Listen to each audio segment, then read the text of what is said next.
सांगितलं की सरकार बनवताना तुम्हाला निर्णय घेताना कुठलं काही असं अडचणीचं आहे किंवा अडचण आहे माझ्यामुळे किंवा आणखी कुणामुळे हे कधी मनात आणू नका. तुम्ही आम्हाला मदत केलेली आहे, तुम्ही आम्हाला 2.5 वर्ष संधी दिली या ठिकाणी या राज्याचा विकास करण्यासाठी, या राज्यामध्ये उद्योगधंदे आणण्यासाठी, सगळं करण्यासाठी. त्यामुळे तुम्ही निर्णय घ्या. तुम्ही तुमचा निर्णय जो आहे तो निर्णय एक बाबा महायुतीचे म्हणजे प्रमुख म्हणून की बाबा एनडीए आमचे एनडीए देशामध्ये एनडीए आणि महाराष्ट्रात महायुती. त्यामुळे तुम्ही घेतलेला निर्णय हा जसा भारतीय जनता पक्षासाठी असा जसा अंतिम असतो तसा आम्हालाही तो अंतिम आहे.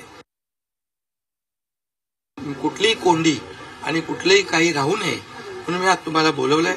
आणि भारतीय जनता पक्ष वरिष्ठ नेतृत्व जो निर्णय घेतील मुख्यमंत्री बनवण्यासाठी, भारतीय जनता पक्षाचा महायुतीचा जो निर्णय मुख्यमंत्री बनवण्याचा घेतील त्याला पूर्णपणे शिवसेनेचं समर्थन आहे, शिवसेनेचा पूर्ण पाठिंबा आहे.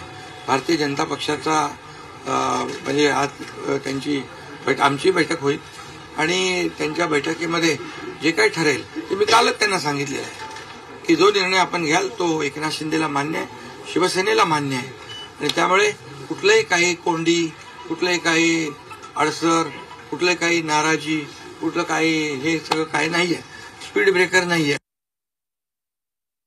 मी समाधानी आहे आणि या 2.5 वर्षाच्या कारकिर्दीमध्ये झालेल्या कामांवर. आणि मग आता तुम्ही काय सांगत होते, कुठे गेले, कुठे बसले, हे प्रश्न तुम्ही नंतर विचारा. तुम्ही कुठे बसले, कुठे थांबले, कुठे म्हणजे काय नाराज झाले. आम्ही असे नाराज होऊन रडणारे नाही रे, आम्ही लढणारे लोक आहोत, लढून काम करणारे लोक आहोत. आता याच्यामुळे लोकांना, महिलांना एक विश्वास झाला आणि विरोधकांनी विरोध केला, कोर्टात गेले, हे गेले, ते आपल्या पत्त्यावरच पडलं. आणि पत्त्यावर पडल्यामुळे ते आपण सारखं महिलांना, आपल्या लाडक्या बहिणींना सांगत राहिलो, विरोधक कोण, सावत्र भाऊ कोण, दुष्ट भाऊ कोण, कपटी भाऊ कोण, त्यांचा बरोबर त्यांना कार्यक्रम करून टाकला आपल्या लाडक्या बहिणींनी. आणि त्यामुळे जे विजय तुम्हाला म्हणजे एवढा अपेक्षित विजय, अनपेक्षित विजय, एवढा विजय कधी म्हणजे ही विक्ट्री जी आहे ही काय त्याला म्हणा माहित नाही. पण सगळ्यांचा सुबडा साफ झाला, विरोधक औषधाला उरले नाही. म्हणजे विरोधी पक्षनेता, मग म्हणालो विरोधी पक्षनेता होऊ शकत नाही. एवढ्या सगळ्या मोठ्या जो विजय जो आहे आपला हा आपल्याला मिळाला. आणि काही आपले सहकारी थोड्या थोड्या मताने पडले, जवळपास 10 लोक, आपले 10 लोक अगदी 1000, 1200, 2000 मतांनी पडली. तर आज आपण 67 वर गेलो असतो, 67.